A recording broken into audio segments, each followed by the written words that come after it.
À cet égard, la suggestion est certes abyssale, mais elle est à la dimension des besoins incompressibles du citoyen. Monsieur le Président de la République, c'est à vous que cette lourde mission échoua.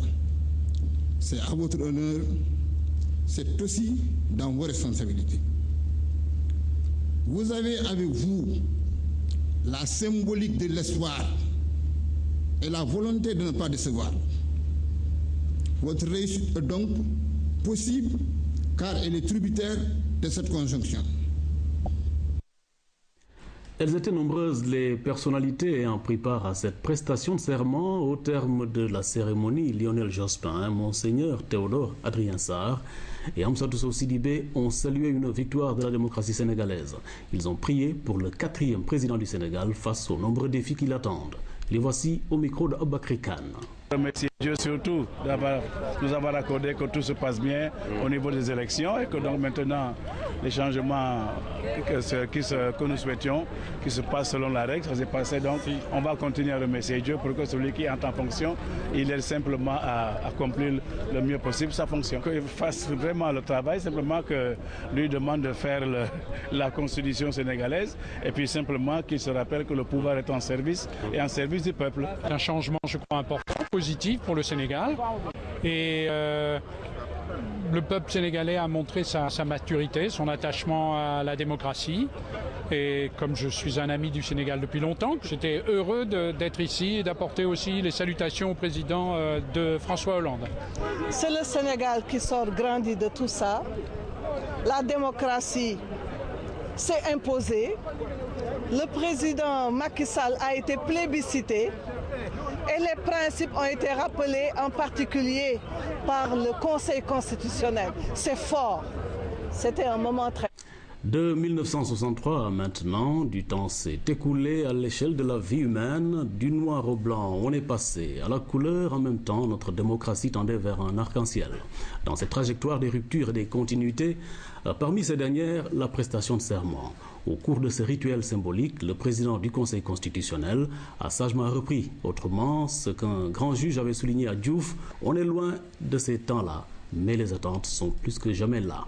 Ce qui est attendu du 4e président, c'est de faire plus et mieux que ses prédécesseurs. C'est surtout une fidélité sans faille à sa parole. Serment d'un jour, serment de toujours. C'est une chronique signée Oumar Diao. De la première prestation de Léopold Senghor à celle de Macky Sall, près d'un demi-siècle s'est écoulé. Lorsque le père de la nation prêtait serment en 1963, Macky Sall allait à peine sur ses 2 ans. Autant donc dire qu'il était au berceau, sans doute bordé par des anges, et déjà dans le ciel infiniment grand, une petite étoile. Cette bonne étoile a fait de lui le 4e président de la République. C'est toujours un destin fabuleux que d'accéder à la magistrature suprême. Ne sommes-nous pas 12 millions de Sénégalais? Il n'y a pas autant de fauteuils. Nous avons librement choisi un parmi 14 prétendants. Au-delà des similitudes, contradictions et différences dans la démarche et le discours, tous nous promettaient la lune, le paradis ou, si vous préférez, le bout du tunnel, une amélioration substantielle de notre condition. La passoire à mailles de plus en plus serrées a retenu 13 pour ne laisser passer qu'un seul. Macky Sall présidera ainsi aux destinées de ce singulier Sénégal les 5 années à venir, renonçant à 2, là où un autre, après 12, en voulait 3 de plus au moins. Quel énorme défi qui commence par la prestation de serment, rituel redoutable mais certainement exaltant et sublime. Il s'agit d'une promesse solennelle faite en invoquant une chose sacrée, ici en l'occurrence la Constitution. Les promesses politiques, dit-on, n'engagent que ceux qui y croient, mais l'engagement du président, par cet acte, ne saurait être comparé, assimilé ou confondu à un succès d'année, un ersatz de campagne, car ce temps-là est bien fini. Prêter serment, c'est se sentir lié par et à sa promesse, ne jamais songer à se délier au risque de se couvrir d'opprobre, de perdre l'estime de ses concitoyens et subséquemment s'exposer à la sanction populaire. D'ailleurs, quelle que soit la puissance que l'on acquiert dans l'ascension qui peut provoquer le vertige, toujours garder à l'esprit ce pacte et se garder de l'écorcher, le violer ou le trahir. La fidélité au serment, à sa parole doit être intangible. Sur la trajectoire présidentielle, cet instant de vérité doit apparaître comme cette traînée lumineuse traçant le firmament longtemps après l'extinction de certaines étoiles. Président, les astres l'avaient prédit, il l'est devenu, que son étoile, tel un phare, illumine son chemin et brille pour tout le monde. Et que le travail commence. Retour à un autre temps fort de la cérémonie, la passation de pouvoir entre le président Abdoulaye Wade et le président Macky Sall. Il s'est déroulé dans la simplicité. Le président Macky Sall a reçu des mains du chancelier le grand collier du grand maître. Synthèse Khadikan.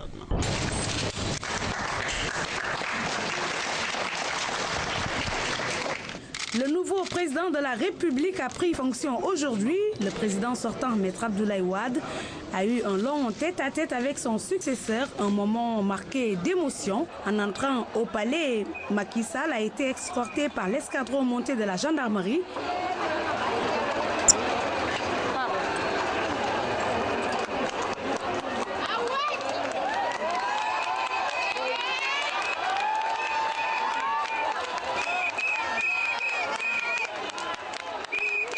Maître Abdoulaye Wade a prié pour le chef de l'État et lui a souhaité plein succès dans toutes ses entreprises. Après la cérémonie protocolaire, Macky Sall a raccompagné Maître Wade jusqu'au perron du palais. Ensuite, le chef de l'État a reçu des mains du grand chancelier le collier du grand maître et la décoration de l'ordre national du Lion. Les populations sont venues nombreuses accompagner le président Macky Sall jusqu'au palais. Senghor est devenu académicien après son retrait du pouvoir. Diouf dirige la francophonie depuis 12 ans. Que fera Wade à partir d'aujourd'hui? Pour le moment, aucune réponse claire. Mais il y a beaucoup de supputations sur le sujet. Ce qui est sûr toutefois, c'est qu'à l'image de nombreux ex-chefs d'État par le monde, plusieurs possibilités s'offrent à lui. Y a-t-il une vie après la présidence de la République? C'est le sujet de cette lettre au chef de l'État sortant. Il est signé Oumi Nour. Cher président Wade, en ce 2 avril 2012, vous venez de boucler 12 ans de bons et loyaux services à la tête du Sénégal. Vous méritez donc amplement de vous reposer.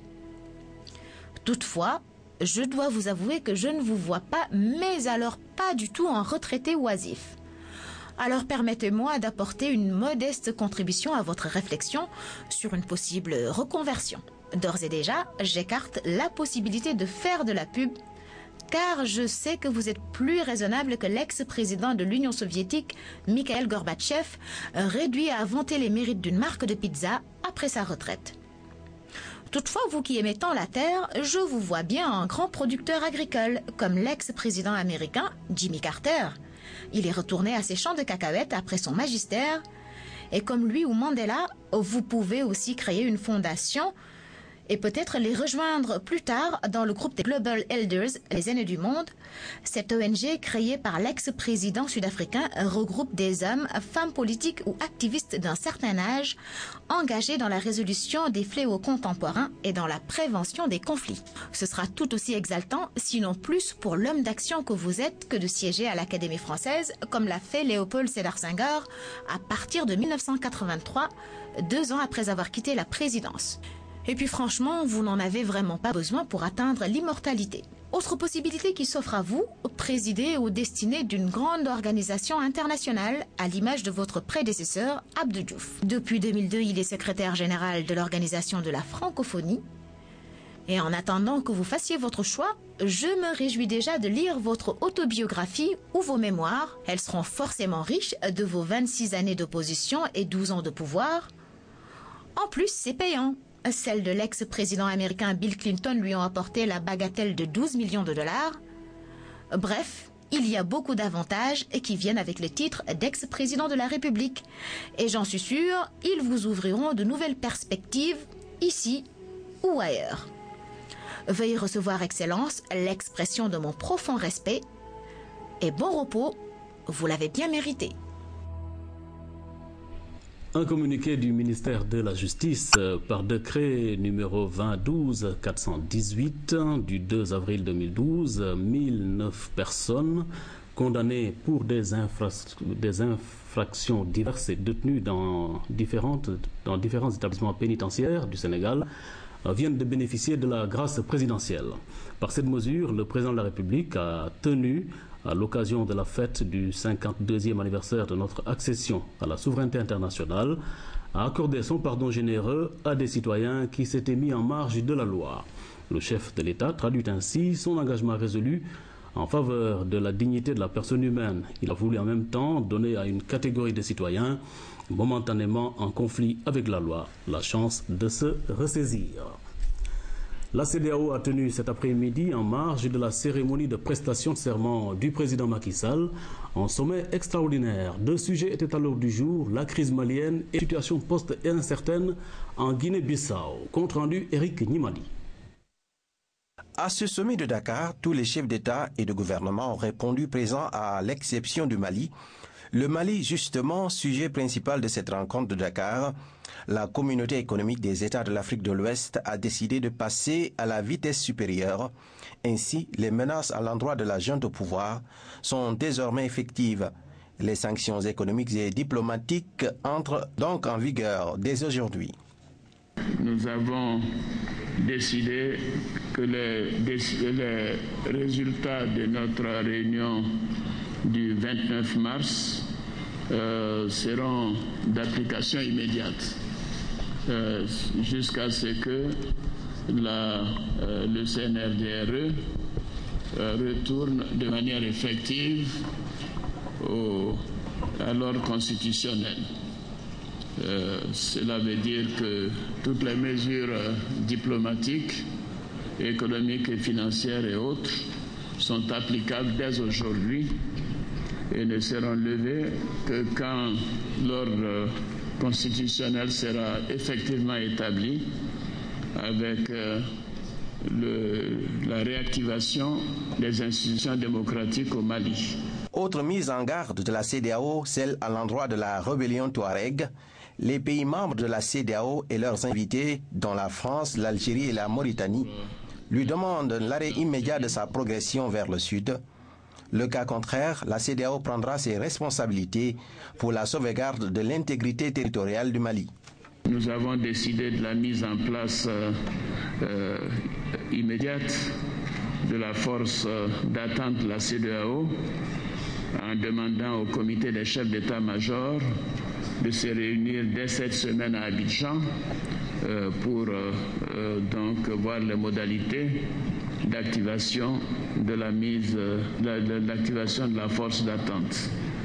En troisième lieu, nous saluons la disponibilité des pays amis à apporter des appuis logistiques et financiers à la CEDEAO pour donc faire ce travail de retour à l'intégrité territoriale du Mali dans les plus brefs délais.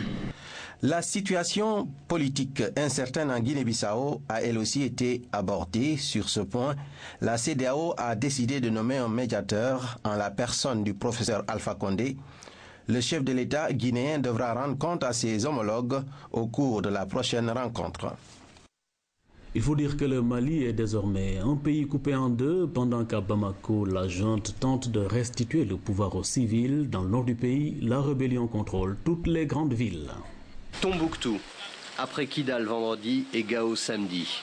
Les séparatistes Touareg affirment avoir pris le contrôle de la ville sans rencontrer de grande résistance de la part de l'armée nationale. Une armée qui aurait fui la ville sans livrer combat. Ça, c'est terminé aujourd'hui. À Tombouctou, c'est terminé. On tenait l'aéroport, les ports et tous les rentrées principaux. Après cette prise de la perle du désert, rien ne semble arrêter les rebelles du MNLA, aidés selon certaines sources par des groupes islamistes. En position de force, ils tentent cependant de rassurer. Nous ne voulons pas créer des problèmes au gouvernement du Mali, nous ne voulons pas encore moins créer des problèmes dans la sous-région. Nous ne voulons pas donner l'impression à personne que nous sommes des va-t-en-guerre. Et donc, à partir du moment où nous avons libéré les territoires, notre objectif est terminé, on arrête là. Le MNLA n'a absolument aucun rapport avec AQMI, aucun rapport avec Ansar-Eddin.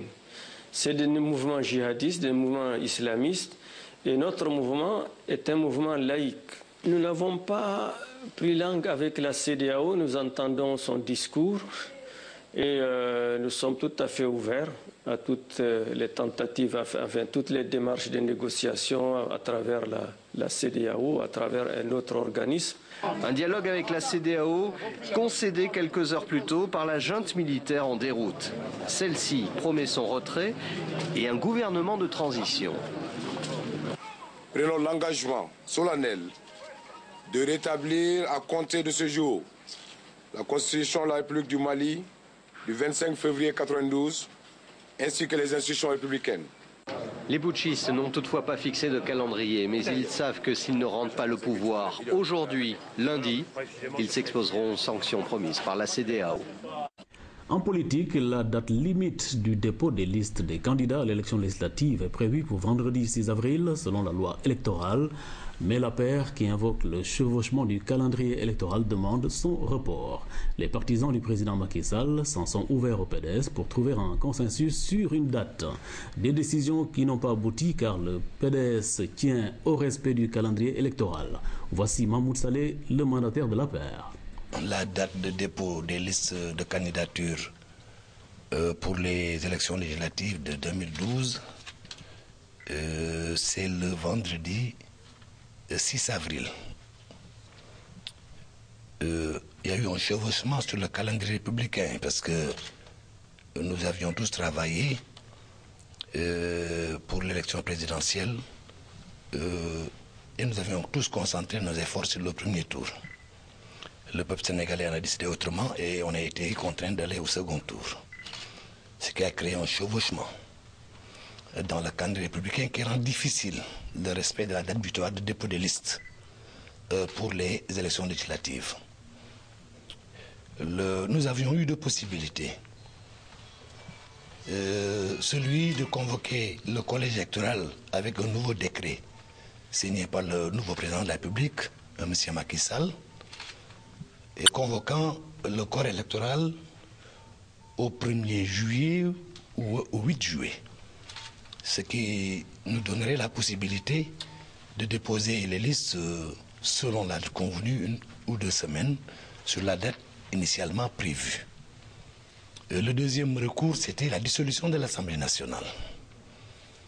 Nous avons pensé qu'il nous appartenait de poser des actes contribuant à la pacification et à la sérénisation de la situation. Parce qu'inaugurer un mandat en posant un acte qui est susceptible de créer une tension artificielle, le président Sall avait souhaité l'éviter. Nous avait mandaté pour prendre langue avec le principal parti d'opposition, le Parti démocratique sénégalais, ce qui a été fait. Nous avons pris contact avec la direction du Parti démocratique sénégalais hier soir et nous avions souhaité construire un consensus de toute la classe politique sur le report des élections législatives de 2 semaines. Et tout à l'heure, ils viennent de nous notifier le refus catégorique d'accepter le principe d'un consensus devant conduire au report des élections législatives et le fixer entre le 1er juillet et le 8 juillet.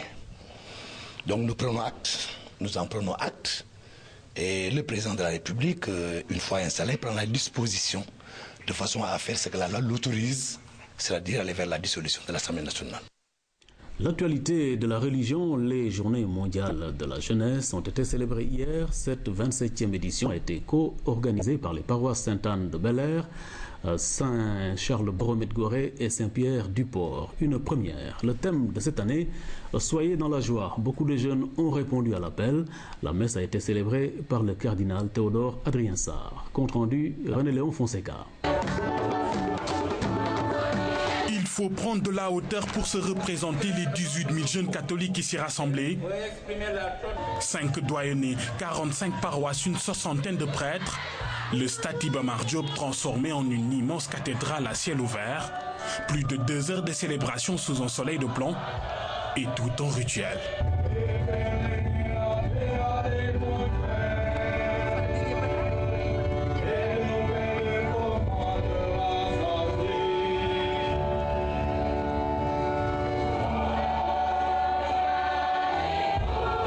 La bénédiction des rameaux, puis cette procession, symbole de l'entrée du Christ à Jérusalem, quelques jours avant sa mort.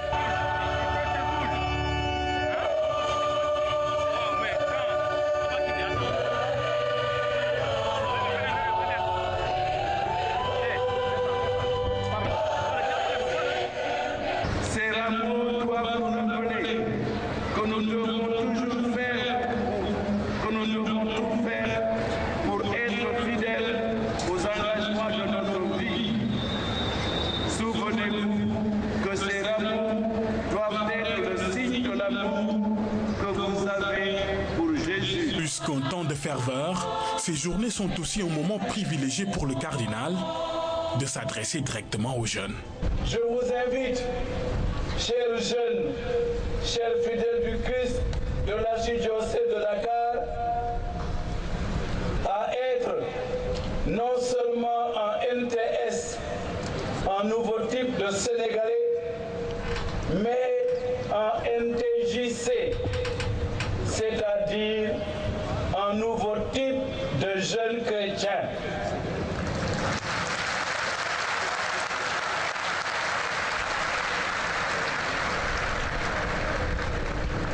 Un nouveau type de jeune chrétien est un chrétien qui, avant de se demander ce que son Église peut faire pour lui, cherche d'abord à servir son Église du mieux qu'il peut. Des jeunes, plus motivés que jamais à être de nouveaux types de chrétiens, ils sont invités à ne pas suivre la mode, mais plutôt au modèle, le Christ. Un peu plus tôt, en tout début de célébration, le cardinal annonçait la prochaine localité d'accueil des GMJ. Je dis aux jeunes de Palmarin que je les attends pour l'année prochaine. Rendez-vous donc en 2013 à Palmarin pour tous les jeunes catholiques de l'archidiocèse de Dakar.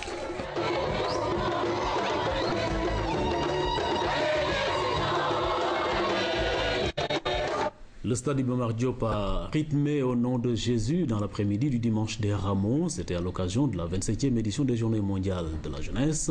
Plus de 15 000 jeunes ont prié dans une ambiance bon enfant, en prélude à la Semaine Sainte qui précède le jour de Pâques. Philomène Constance Diagne. Les Journées mondiales de la jeunesse, des instants de prière, de recueil, de communion, mais aussi de distraction et de festivité.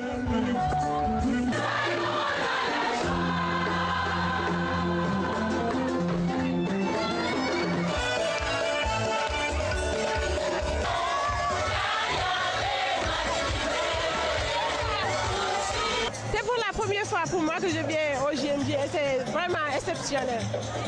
Portez la croix jusqu'à la fin du mois.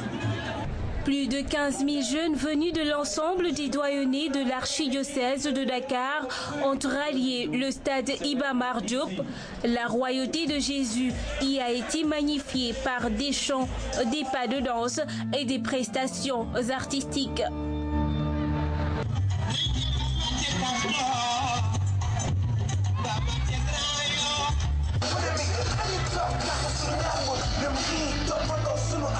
Les jeunes se défouleront et puis toujours dans la joie et puis voilà, ils seront toujours recentrés dans la foi, se défouler dans la foi et dans la joie même. C'est mon devoir aussi d'être là et de voir aussi un rassemblement de Sénégalais parce que pour moi c'est au-delà des religions, au-delà de la foi, c'est un rassemblement de jeunes Sénégalais qui ensemble expriment leur foi. Les JMJ sont aussi une opportunité pour sensibiliser la jeunesse catholique dans son vécu quotidien. Cette année, le concept de nouveau type de jeunes chrétiens, NTJC, a prévalu dans le message du cardinal Théodore Adrien Sarr. On était vraiment heureuse de voir le cardinal nous faire... nous initier à changer, à adopter une nouvelle vie. Franchement, ça nous a touchés, ça nous a beaucoup touchés. Ça montre que l'Église pousse les jeunes à changer, à oublier le mal et à devenir de plus en plus honnêtes et tout dans la vie. Devant le regard émerveillé du pasteur de l'Église catholique du Sénégal, ces jeunes ont exprimé leur volonté de toujours vivre dans la joie du Seigneur. Un très bel après-midi qui devrait leur permettre de bien entamer la Semaine Sainte. Voilà, c'est sur cette ère de fête que se termine ce journal, dominé, je vous le rappelle, par l'entrée en fonction ce jour du nouveau président Macky Sall, 4e président du Sénégal. Un événement majeur dans la vie de la République. Merci de nous avoir prêté attention. Où que vous soyez dans le monde, bonsoir.